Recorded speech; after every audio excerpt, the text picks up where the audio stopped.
గత 4 రోజుల నుంచి కూడా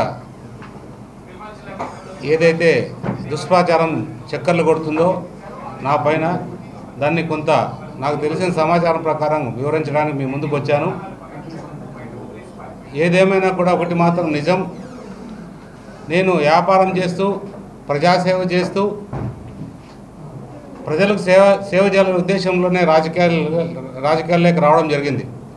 రాజకీయాల్లో ఉంటూ వ్యాపారం చేయాలనే ఉద్దేశంతో రాజకీయాల్లోకి రాలేదు.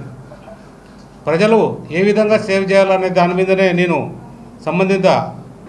సంబంధించిన పార్టీ నాయకులతో అందరితో చర్చించి ఏ విధంగా మనం ముందుకు తీసుకెళ్ళాలి, ఏ విధంగా ప్రజలకు సేవ చేయాలనే ఉద్దేశంతో జరుగుతున్న తరుణంలో అనుకోకుండా ఎస్ఆర్సి సంస్థ ఏదైతే ఉందో ఆ సంస్థకు సంబంధించిన శుక్రవారం రోజు అనుకోకుండా వాళ్ళు ఇంటర్నల్ ఆడిట్లో ఒక క్యూఆర్ కోడ్ కొడితే అది 100 రూపాయల స్టాంపుగా చూడడం, చూసిన వెంటనే ఇంకో కొన్ని స్టాంపులు కొడితే కొన్ని కరెక్ట్గా ఉండడం, కొన్ని తప్పుగా ఉండడం గమనించడం జరిగింది. అందులో భాగంగా 23,50,000 రూపాయలు తప్పుగా ఉన్నట్టు గుర్తించారు. వెంటనే దాన్ని 2 టౌన్ పోలీస్ స్టేషన్లో ఆదివారం రోజు కంప్లైంట్ చేయడం జరిగింది. ఎందుకు కంప్లైంట్ చేయాల్సిన పరిస్థితి వచ్చిందంటే ఈ స్టాంప్ అనేది ఒక మన భారతదేశంలో 12-13 రాష్ట్రాల్లో దీన్ని ఈ స్టాంప్ని ఇంప్లిమెంట్ చేస్తున్నాయి.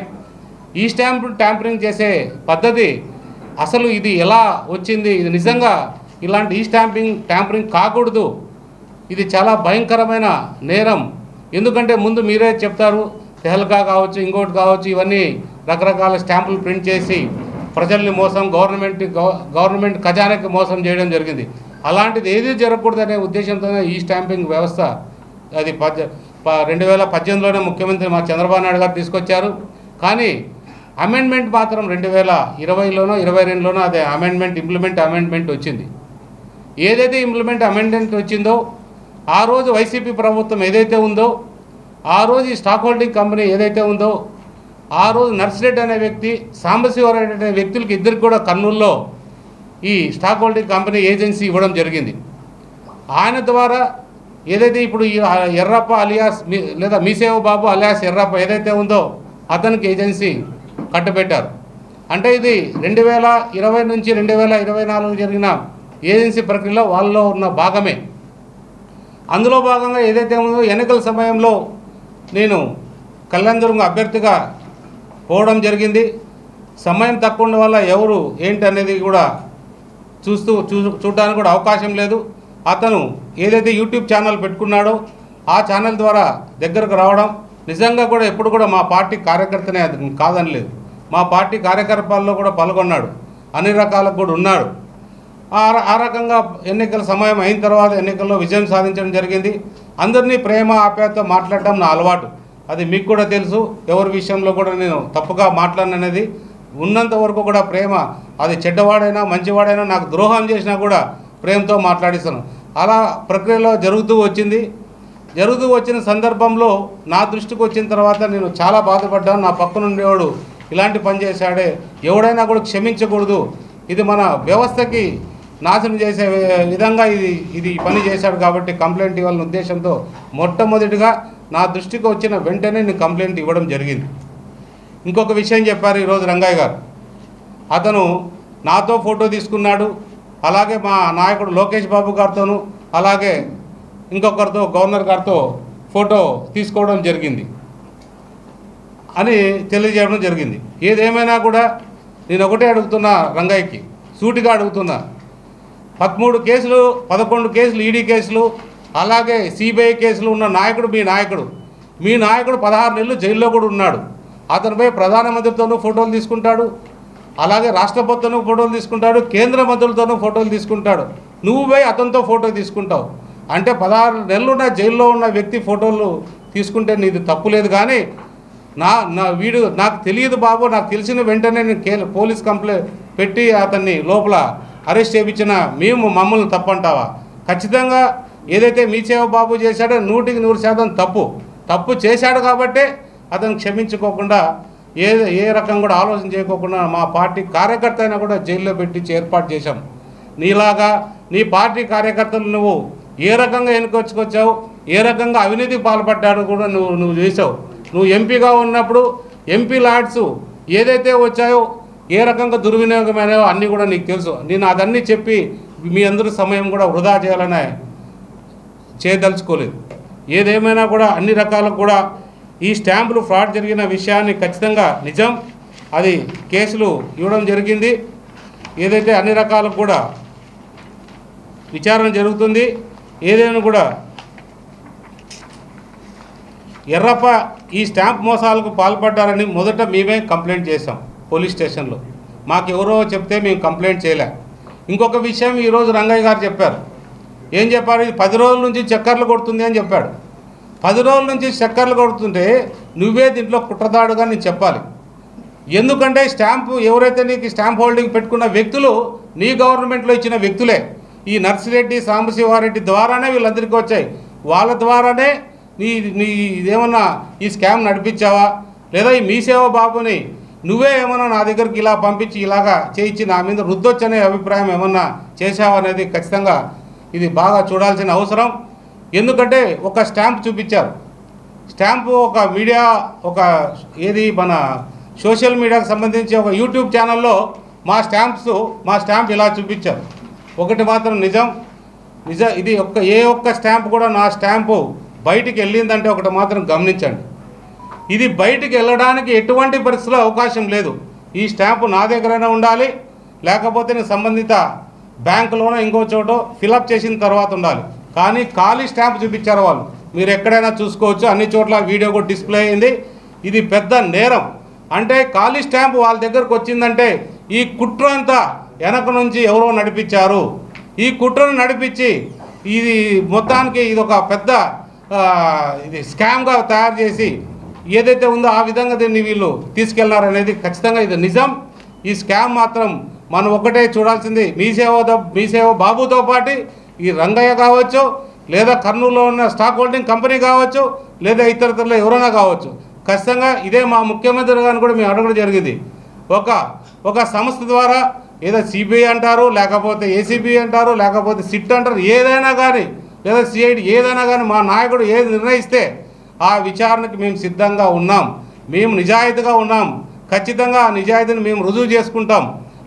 మాకు ఎందుకంటే మీ మాదిరి తప్పించుకొని పరిగెత్తే రకం కాదు. మేము ఎక్కడో చంపి బాడీని తీసుకొచ్చి డోర్ డెలివరీ చేసే వ్యక్తిత్వాలు కాదు మాది కానీ మా నాయకుడిది కానీ. నిజాయితీమైన పరిపాలన చేస్తాం, అభివృద్ధి బాటలో నడిపిస్తాం, పూర్తిగా నష్టపోయిన రాష్ట్రాన్ని కూడా వెలుగు నింపుతామనేది ఖచ్చితంగా చెప్పగలుగుతాం.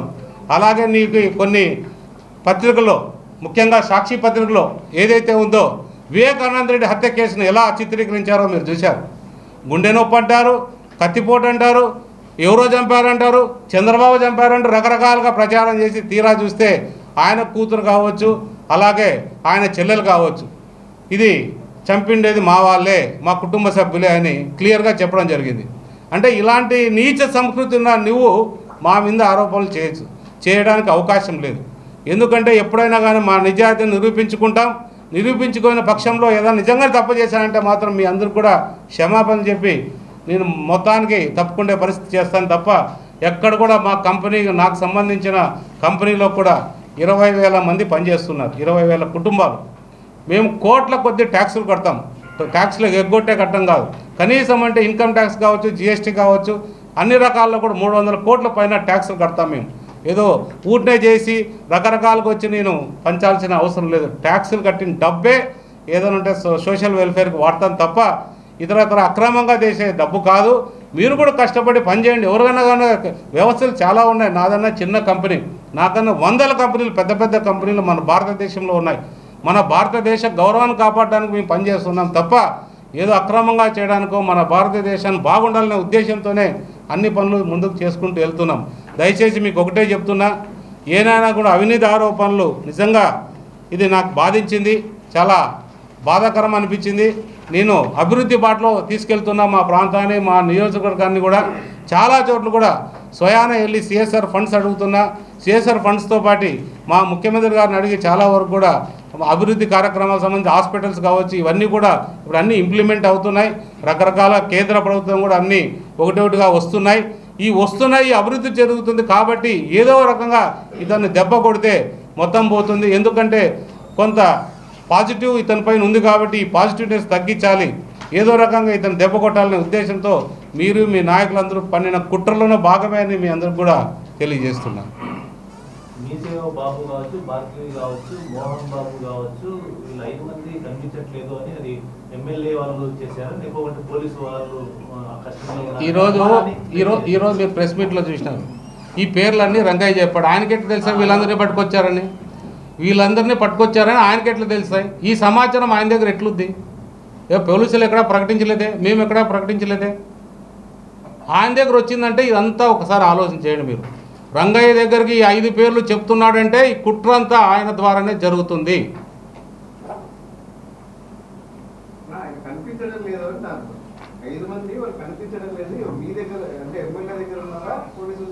అది కనిపించ 5 మంది పేర్లు ఎందుకు చెప్తున్నా? ఎమ్మెల్యే దగ్గర ఎందుకు ఉంటారు? ఎమ్మెల్యే దగ్గర ఉంటే విచారణ చేసి తీసుకెళ్ళండి. అది పోలీసుల దగ్గర ఉంటుంది, నాకెందుకు అడుగుతారు? పోలీసు వాళ్ళని అడగమని చెప్పండి, అంతే కదా.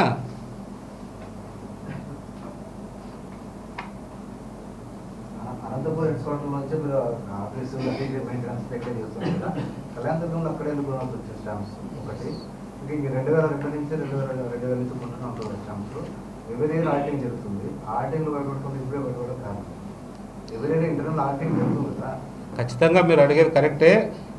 రెండు చోట్ల స్టాంపులు కొంటాం, అనంతపూర్లోను కళ్యాణదుర్గంలోను. అనంతపూర్లో కూడా కొంటాం.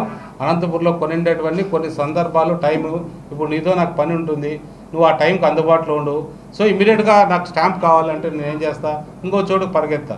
అది కళ్యాణదుర్గం కావచ్చు, ఇంకో చోటు ఎక్కడైనా కావచ్చు, నేను పరిగెత్తి తెచ్చుకుంటా. మాకు ఇంతకుముందు 10-15 ఏళ్ళ నుంచి కూడా మహబూబ్ అనే వ్యక్తి మాకు స్టాంప్స్ పేపర్ తెచ్చిచ్చేవాడు. అతను కోవిడ్ టైంలో అనారోగ్యకారంగా చనిపోవడం జరిగింది. అంటే 2022లోనే అతను చనిపోయాడు. కాబట్టి ఎవరో ఒకరు అందుబాటులో ఉండి కంపెనీకి, ఎందుకంటే ఇమ్మీడియట్గా అవసరాలు ఉంటాయి కాబట్టి అట్లా 2 చోట్ల కొనడం జరుగుతుంది అంతే తప్ప ఇక్కడ అక్కడ కొనకూడదు, ఇక్కడ కొనాలనేది ఏం లేదు. ఇంకో విషయం మీరు అడిగారు ఆడిట్ గురించి. ఆడిట్లో నిన్న క్లియర్గా కంపెనీ వాళ్ళు క్లియర్గా ఎక్స్ప్లెయిన్ చేశారు మీకు. అంటే ఈ పేపర్ అనేది 100 పేపర్లు వస్తుంటాయి. అంటే ఈ స్టాంపింగ్ ఫ్రాడ్ జరుగుతుంది అనేది కళలో కూడా ఎవరు అనుకోరు. ఈ స్టాంపింగ్ ఫ్రాడ్ అనేది ఎవరికి తెలియదు. మొట్టమొదటిసారిగా ఇక్కడే జరిగింది ఈ స్టాంపింగ్ ఫ్రాడ్ అనేది. కాబట్టి నెక్స్ట్ టైం మీరు అన్నట్టు ఏదైనా వస్తే ఖచ్చితంగా మేము ఈ స్టాంపులు కూడా చెక్ చేసుకోమని చెప్తాం. ఎవరైనా నానే కాదు, ప్రజలు కూడా అదే చెప్తాం. ఎందుకంటే మనం చెక్ చేసుకుంటే వెసులుబాటు కూడా ఉంటుంది కాబట్టి చెప్తాం. ఇప్పుడు నేను సామెతలు చెప్పదలుచుకోలేదు, ఎందుకంటే కరెక్ట్ కాదనేది మిమ్మల్ని అందరూ మీరంతా బాగా ఎక్స్పీరియన్స్ ఉండేవాళ్ళు. ప్రతి ఒక్క పేపర్ నీ దగ్గర నిన్న చెప్పాడు సంబంధించిన ఎండి ఏం చెప్పాడు, 500 రూపాయల నోట్లు కూడా 500 రూపాయల నోటు ఎంతో స్టాంప్ అంతే. 500 రూపాయల నోటు నీ జేబులోకి వస్తే ప్రతి నోటు నుండి డూప్లికేట్ ఒరిజినల్ అని చెక్ చేస్తావా? ఇస్తావు తీసి. దాంట్లో డూప్లికేట్ నోట్లు అసలు మీరు చాలా చోట్ల ప్రకటిస్తారు, అట్లే చూస్తూ ఉంటాం అంతే. అదే మీ స్టాంప్ అనేది 100 రూపాయలతో నుంచి 2 లక్షల దాకా, అంటే 1 లక్ష రూపాయలు ఉంటుంది. ఇంకొక స్టాంప్ కావాలంటే 2 లక్షలు తీసుకుంటారు.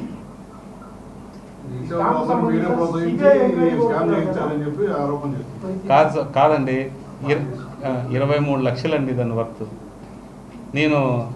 నేను సర్వీస్ ఒక రోజు చేస్తానండి. నేను 23 లక్షల కోసం నేను ప్రోత్సహించి ఏం లబ్ధి పొందుతాను? నేను చెప్పాను కదా ఇంతకుముందే, నేను ఆల్రెడీ వ్యాపార సంస్థ నుంచి ప్రజలకు సేవ చేయాలని సేవా సంస్థలోకి వచ్చాను తప్ప ఏది కూడా చేయలేదు. ఇంతవరకు కూడా నా మీద ఏదైనా సంవత్సరం అయిపోయింది, చిన్న అవినీతి ఆరోపణ ఏదైనా ఉంటే మీరు చెప్పండి, నిజంగా నేను దానికి కట్టుబడి ఉంటాను. సార్, రాష్ట్ర ప్రభుత్వం పోలీసులతో అంటే సిట్ కావచ్చు, సిఐడితో సిబిఐతో ఎంక్వైరీ చేయించమని మా ముఖ్యమంత్రి గారు ఏది నిర్ణయిస్తే అది, అంటే నాది కాదు బాధ్యత, ఆయనే మాకు అంతా బాస్ కాబట్టి మా ముఖ్యమంత్రి గారు సిబిఐ అంటారా, సిఐడి అంటారా, సిట్ అంటారా, ఆయన ఇష్టం. దేనికైనా సిద్ధం, దేనికైనా ఎంక్వైరీ చేయాలి. మాకు కూడా అవసరం కూడా అది. ఎందుకంటే ఇది మా ప్రభుత్వంలో ఇచ్చినది కాదు, ఇది వాళ్ళ ప్రభుత్వంలో ఇచ్చిన వాళ్ళతో నుంచినే స్కామ్ స్టార్ట్ అయింది కాబట్టి ఖచ్చితంగా ఎంక్వైరీ చేయమని మేమే అడుగుతున్నాం, అడిగాము కూడా.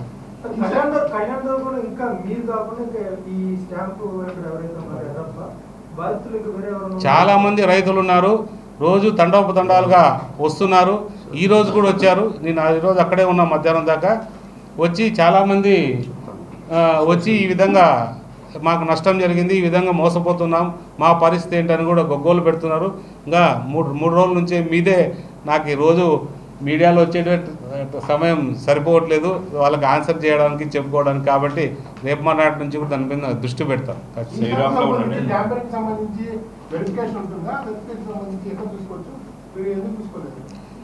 ఏదైతే ఉంటుందో మన స్టాంప్ ఏదైతే ఉంటుందో ఈ స్టాంప్ సంబంధించిన ఒకటి ఇది ఉంటుంది, ఏది మన పోర్టల్ యాప్ ఉంటుంది. ఆ యాప్లో ఎవరైనా చెక్ చేసుకోవచ్చు. కానీ గడిచిన 3 రోజుల నుంచి ఆ యాపే బ్లాక్ అయిపోయింది, బ్లాక్ చేశారు. ఇదొక షాకింగ్. ఆ యాప్ ఎందుకు పనిచేయలేదంటే దాని దగ్గర ఆన్సర్ ఎవరు చెప్పేవాళ్ళు లేరు. ఖచ్చితంగా వాళ్ళపైన ఎంక్వైరీ చేయాలి, నిజాలు తేల్చాల్సింది. ఈ కుట్ర అక్కడి నుంచే ప్రారంభమైంది.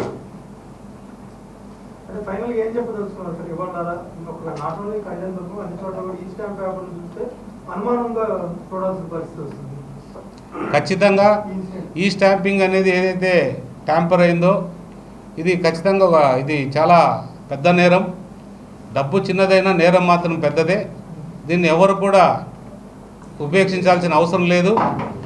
ఏదైనా కూడా కళ్ళందరూ ప్రజలు కూడా ఒకటే తెలియజేస్తున్నా, ఇలాంటివి ఏదైనా ఉంటే మీరు ఇమ్మీడియట్గా పోలీస్ వ్యవస్థకు కానీ లేదా మా దృష్టికి తీసుకొస్తే మేము కూడా పోలీస్ వ్యవస్థకు తీసుకెళ్లడమా లేదా కమిషనర్ దృష్టికి తీసుకెళ్లడమా ఇవన్నీ కూడా చేస్తాం. ఇలాంటి మోసాలకు పోవద్దండి. మన ప్రాంతాన్ని అభివృద్ధి చేసుకోవడానికి కట్టుబడి ఉన్నాం. ఖచ్చితంగా మన ప్రాంతాన్ని అభివృద్ధి చేసుకుంటాం. నా మీద బురద జల్లితే వాళ్ళకు వచ్చేది లాభం కానీ ప్రజలకు వచ్చేది నష్టం. నా మీద బురద జల్లే అభిప్రాయం రాకుండా చూసుకోవాల్సిన బాధ్యత నాపైన మీ అందరిపైన ఉంటుందనేది నా అభిప్రాయం.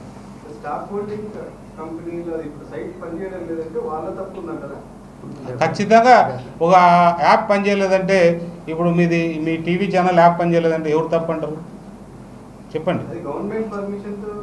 అది ప్రైవేట్ వ్యక్తికి ఇచ్చారు కదా, అది ప్రైవేట్ ఏజెన్సీకి వైఎస్ఆర్ గవర్నమెంట్లో ఇచ్చారు. అతని ఇష్టం కదా.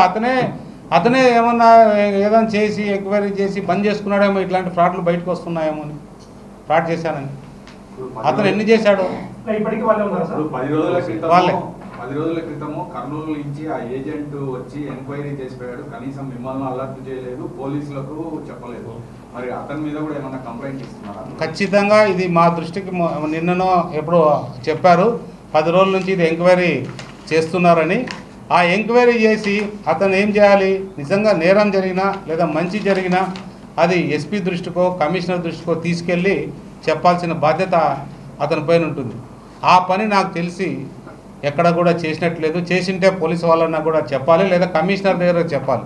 కానీ నాకు తెలిసి ఇలాంటి పని చేయలేదంటే వీళ్ళు ఏదో బ్లాక్మెయిల్ చేయడానికి, ఎవరైతే ఈ స్కామ్ చేసి ఏదైతే ఉన్నారో వాళ్ళ ద్వారా ఇతరుల మీద నెట్టడానికి వాళ్ళు ఏదైనా ప్రయత్నాలు చేశారనే దాన్ని కూడా అనుమానం పడాల్సిన అవసరం ఉంటుంది. దీని వెనక చాలా పెద్ద హస్తాలే ఉన్నాయి, పెద్దవాళ్ళే ఉన్నారు. మీరు ఒకటే గమనించండి, పూర్తిగా మీ ఆత్మకు తెలుసు. నేను మాత్రం ఖచ్చితంగా చెప్పగలుగుతా, దీని వెనక భారీగా ఉండి దీన్ని వ్యవస్థనంతా డైవర్ట్ చేయడానికి లేదా నాశనం చేయడానికి ఇలాంటి ఆరోపణలు చేస్తున్నారనేది నా అభిప్రాయం. కర్నూలులో ఉన్న సిఎస్సి ఏజెంట్ మీద మీరు కంప్లైంట్ ఏమన్నా ఇస్తున్నారా? నేను ఇప్పటిదాకైతే ఇవ్వలేదు. ఖచ్చితంగా కంప్లైంట్ అతని మీద కూడా మీ మీడియా ద్వారా కూడా అందరికీ తెలియజెప్పాను. ఇంకా కూడా కంప్లైంట్ కూడా రిటర్న్ కంప్లైంట్ కూడా పంపిస్తాను ఖచ్చితంగా.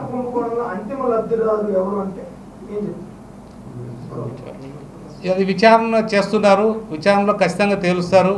అంతిమ లబ్ధిదారుడు జగన్ రెడ్డి, రంగయ్య లేదా మీసేవ బాబునా ఎవరు అనేది ఖచ్చితంగా అది విచారణలో వస్తుంది. ఖచ్చితంగా అన్ని విషయాలు కూడా నాకన్నా ముందు మీకే తెలుస్తాయి. ఖచ్చితంగా తెలియజేస్తాం. స్టాంపులు కొన్న తర్వాత బ్యాంక్ ట్రాన్సాక్షన్స్, అతనికి ట్రాన్స్ఫర్ చేసిన బ్యాంక్ ట్రాన్సాక్షన్స్ అన్ని పోలీసులు అడిగారు, మీరు ఇచ్చారు కదా? ప్రతి ఒక్కటి కూడా వైట్ ట్రాన్సాక్షన్, ప్రతి ఒక్క రూపాయి కూడా పోలీసు వాళ్ళకి సమర్పించడం జరిగింది. అన్నీ కూడా వాళ్ళ దగ్గర రికార్డు ఉన్నాయి.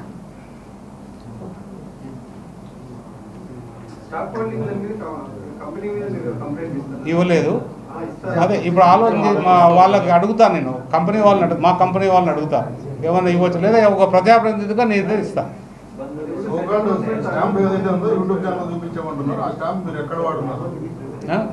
అది నిజంగా నిన్న నేను డిస్ప్లే చూపించినట్టున్నారు మీకు. అదొక బ్యాంకుకి ఇచ్చిన డాక్యుమెంట్. బ్యాంకుకి ఇచ్చిన డాక్యుమెంటు ఎంటీ బాండు ఒక యూట్యూబ్ ఛానల్ దగ్గరకు వచ్చిందంటే మనం మీడియాను కూడా అడగాలి కదా. మీరు కూడా ఇన్ని చట్టాలు మీకు తెలుసు, ఈ ఎంటీ బాండ్ పేపర్ వాడితే ఎట్లనేది మనం కూడా తెలుసుకోవాలి కదా. చాలా నేరం అది. నా ఇంట్లో నేను తీసిన బాండ్ కూడా ఉండకూడదు. మీ దగ్గర రాకముందే దాన్ని ఫోటో తీసి Yes. చేసి మీకు ఫోటో తీశారా ఇంకోటి తీశారా అనేది తెలియదు. నా ఎస్ఆర్సి మా వాళ్ళు ఎస్ఆర్సి ముందు ఉన్న బాండే చూపించారు అక్కడ. అది కూడా ఎంటీ బాండ్. ఏదో ప్రింట్ అయ్యిండేది ఏదో ఉంటే ఆడో దొరికిందిలే తెచ్చుకున్నారులే అనుకోవచ్చు. ఎంటీ బాండ్ వచ్చింది. ఆ ఎంటీ బాండ్ రావడం అనేది తీవ్రంగా వాళ్ళు ఏదైనా ప్రింట్ చేసుకొని అది కూడా మా లాంటి సంతకాలు పెట్టుకొని మా లాంటి ఇంకొక ఆరోపణ చేసే కూడా అవకాశాలు ఉంటాయి. ఇది ఖచ్చితంగా ఈ ఎంటీ బాండ్ అనేది క్రిమినల్ క్రైమ్. ఇది పెద్ద క్రైమ్. దీన్ని ఖచ్చితంగా మనం అందరూ కూడా గమనించాలి. ఎందుకంటే ఇలాంటి వైట్ కాలర్డ్ పీపుల్ ఏదైతే ఇలాంటి క్రైములు చేస్తుంటారో వాళ్ళందరూ కూడా శిక్ష పడేటట్టు అందరూ కూడా మనం ప్రయత్నం చేయాలి. ఖచ్చితంగా శిక్ష పడే దాంట్లో మీరు కూడా ఏదైతే మనం నిజాయితీగా చెప్పగలుగుతామో ప్రజలకి, వ్యవస్థలన్నీ కూడా మారుతున్నాయి. మనకు గొప్ప ప్రధానమంత్రి మన దేశానికి వచ్చాడు. ప్రపంచమంతా కూడా మన ప్రధానమంత్రి వైపు చూసేటట్టు ఉన్నది. ఎంతో అభివృద్ధి చెందుతున్నాం. దేశం కావచ్చు, రాష్ట్రం కావచ్చు. ఇలాంటి సందర్భంలో ఇట్లాంటి చీడపురుగులు ఎక్కడ కూడా మనం ఎంకరేజ్ చేయాల్సిన అవసరం లేదని నేను తెలియజేస్తున్నాను.